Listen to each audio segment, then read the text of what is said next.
Nah, oke sahabatku, assalamualaikum warahmatullahi wabarakatuh. Jumpa lagi dengan aku, Mang Es Angler. Mudah-mudahan kita sehat galau dan mudah-mudahan selalu dalam lindungan Allah Subhanahu Wa Taala, dalam ridho dan rahmatnya. Nah, oke sahabatku, kali ini kita kembali masih duduk di teras sahabatku. Pada sore hari ini cuaca sudah mendung ya sahabatku, dan warnanya sudah merah-merah kuning ya sahabatku. Berarti sudah sore ya sahabatku. Nah, kali ini sahabatku kita kembali akan memperlihatkan satu video ya sahabatku dari Kejagung ya sahabatku. Kejagung ini adalah Kejaksaan Agung ya sahabatku, pemberantas korupsi ya sahabatku, yang diarahkan, diperintahkan oleh Pak Prabowo untuk memberantas korupsi, dan juga kali ini beliau juga menyampaikan tentang pemberantasan korupsi ya sahabatku. Nah, di sini unik sekali ya sahabatku, luar biasa sekali. Kejagung ternyata sudah tahu bahwa itu korupsi ini ternyata dimulai dari pemerintahan yang terendah ya sahabatku, yaitu dari kepala desa ya sahabatku. Mulai dari kepala desa sampai ke atas, korupsi ini dimulai dari pemerintahan yang paling rendah ya sahabatku, kepala desa. Nah, jadi ini bukan saya yang menyampaikan, tapi Kejaksaan Agung sendiri ya sahabatku, Pak Burhanuddin ya sahabatku. Nah, ini dia, kita tonton langsung videonya. Tadi disampaikan oleh Pak Menko berdua, kemudian Pak Ateh, bahwa korupsi di Indonesia betul-betul telah memprihatinkan. Bahkan setiap saat, setiap waktu, Bapak Presiden selalu menyampaikan bahwa kebocoran yang terjadi adalah hampir bahkan lebih dari 30% dari anggaran. Bahkan Pak Kepala BPK barusan yang tertib betul-betul sesuai dengan ketentuan yang berlaku hanya 9%. Artinya yang 91% masih insya Allah.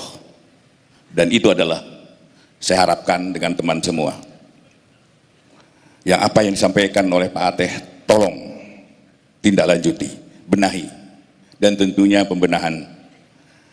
Kami di Kejaksaan punya unsur yang bisa membantu teman-teman, baik itu berupa pendampingan, baik itu legal audit, dan banyak hal-hal yang bisa kami berikan pendampingan untuk teman-teman di pemerintah daerah.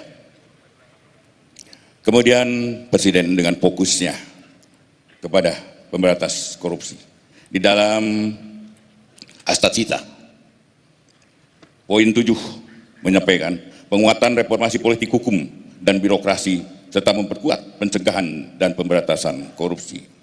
Benar juga tadi disampaikan, korupsi dari tahun ke tahun bahkan semakin tambah. Dan itu juga 20 tahun yang lalu kata Pak Ateh, itu juga, begitu juga. Bahkan saya mungkin sedikit berlainan pendapatnya. Zaman sentralisasi, korupsi hanya di segitiga itu aja. Sekarang dengan otonomi ada penyebaran korupsi. Sekarang mulai dari kepala desa, pemerintahan terendah sampai terus ke atas, korupsi sudah menjamur di situ.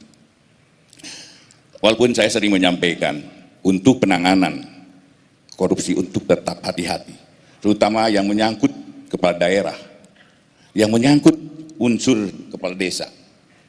Kepala desa itu adalah suatu badan, suatu pemerintahan yang terendah, di mana pimpinannya, yaitu kepala desa, dipilih dari masyarakat. Dan masyarakat itu plural, tidak yang berpengetahuan aja. Bahkan mohon izin dari orang-orang yang pengetahuannya masih rendah. Kemudian jadi dia dipilih oleh masyarakat menjadi kepala desa. Kepala desa kemudian yang tadinya tidak pernah mengelola keuangan, tiba-tiba diberi kesempatan untuk mengelola keuangan sekitar 1 sampai 2 miliar dalam setahun. Ini adalah tugas berat bagi mereka, karena mereka harus mempertanggungjawabkan ya, sistem keuangan pemerintah.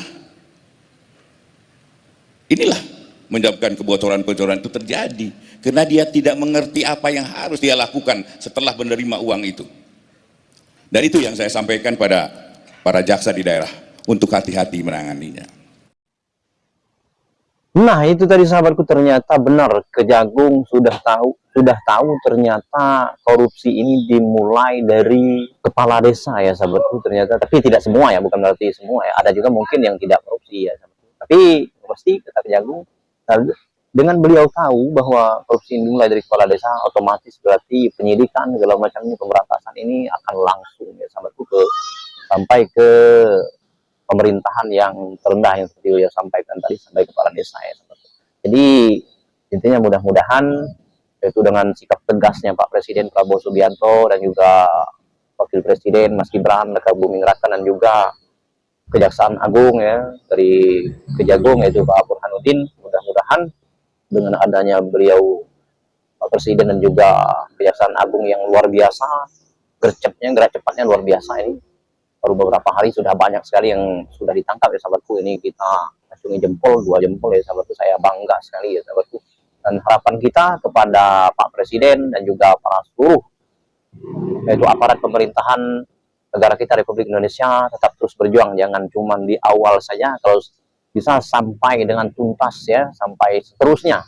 Jika ada korupsi, jika ada pelanggaran segala macam, jika ada lagi judi online, ada apapun itu, intinya dalam suatu kejahatan, tindak kejahatan terus harus diperjuangkan untuk ditindaklanjuti dan dihentikan ya sahabat. Itu harapan kita kepada Pak Presiden, mudah-mudahan tidak cuman di awal saja, tapi seterusnya sahabatku, sampai dengan akhir jabatan beliau nanti tetap terus, dan juga siapapun nanti pengganti ataupun masih beliau menjabat lagi sebagai presiden, mudah-mudahan tetap terus untuk berjuang untuk memberantas korupsi. Kami haturkan terima kasih kepada Pak Prabowo dan juga seluruh segenap itu jajaran pemerintahan negara Republik Indonesia, aparat-aparat pemerintahan.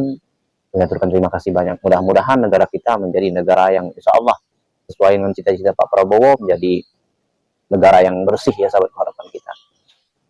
Memang itu sulit menjadi negara yang bersih, tapi kita tetap harus berupaya, berusaha untuk menjadi negara ini sebagai negara yang bersih. Oke, terima kasih. Mudah-mudahan bermanfaat. Assalamualaikum warahmatullahi wabarakatuh.